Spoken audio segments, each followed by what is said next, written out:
subjetiva, né? Variar de realidade para realidade. Porque nós não podemos olhar simplesmente para a relação que os irmãos têm sem antes olhar para a relação dos filhos para com os pais.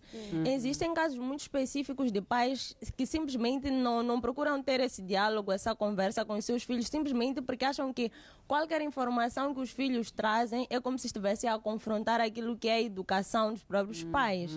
Existem pais que simplesmente colocam uma barreira entre eles e os filhos. Simplesmente porque se meu filho está-me a trazer um problema X que penso que é da minha competência ter que resolver esse problema, está-me a confrontar, está-me a perder com respeito. Então, temos que olhar também para a relação que os filhos têm para com os pais. Porque não se pode levar um problema de irmãos trazer a um pai que não quer ouvir a opinião de um filho como um filho antes de ser irmão. Né? Temos que olhar mesmo essa questão da relação. Se a relação entre os filhos e os pais for viável, se existe empatia, se existe essa questão mesmo de um contato direto muito bom, se eles conversam abertamente, se houver um problema, os pais e os filhos sentam para resolver um determinado problema, porque às vezes nós precisamos compreender que a raiz, às vezes, está nessa interação entre o pai e os filhos.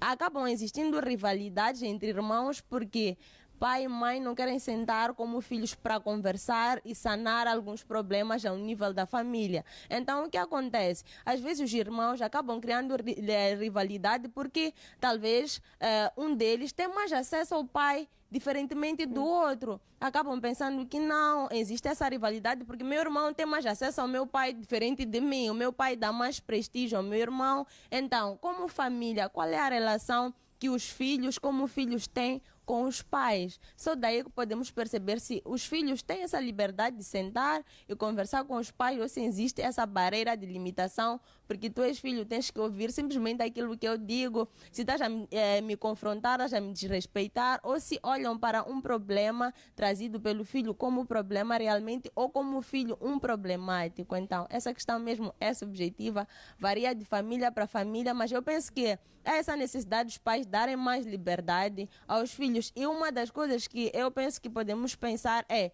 os tempos são outros. A forma como os filhos hoje falam com os pais é diferente da antiguidade. Antigamente, talvez tinhas que marcar uma audiência, dizer: pai, daqui a uma semana, por favor. Palavras doces, né? Palavras bonitas, por favor. Pai, eu peço que na próxima semana, dia X, quando voltares do trabalho, possamos sentar e conversar.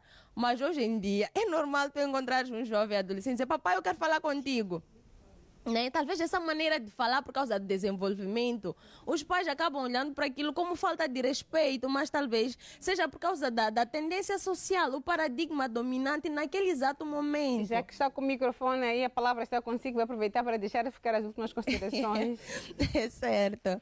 Bem, sem querer mesmo perder um bocadinho do meu fio de pensamento, nós precisamos, como pai, compreender que cada século, cada tempo tem um paradigma dominante. Então, temos que aprender a nos reenquadrar aquilo que diz respeito às transformações sociais que vão afetar aquilo que é a transformação também individual de cada indivíduo. Então, dizer que para mim é uma bênção estar aqui e, acima de tudo, ainda mais uma bênção estar ao lado dos meus doutores. Gosto muito de dividir o painel com eles. Eles trazem mesmo conhecimentos muito ricos e que edificam. Dizer que é importante nós compreendermos e entendermos as diferenças, exato, as individualidades. Obrigada. Aqui, não é?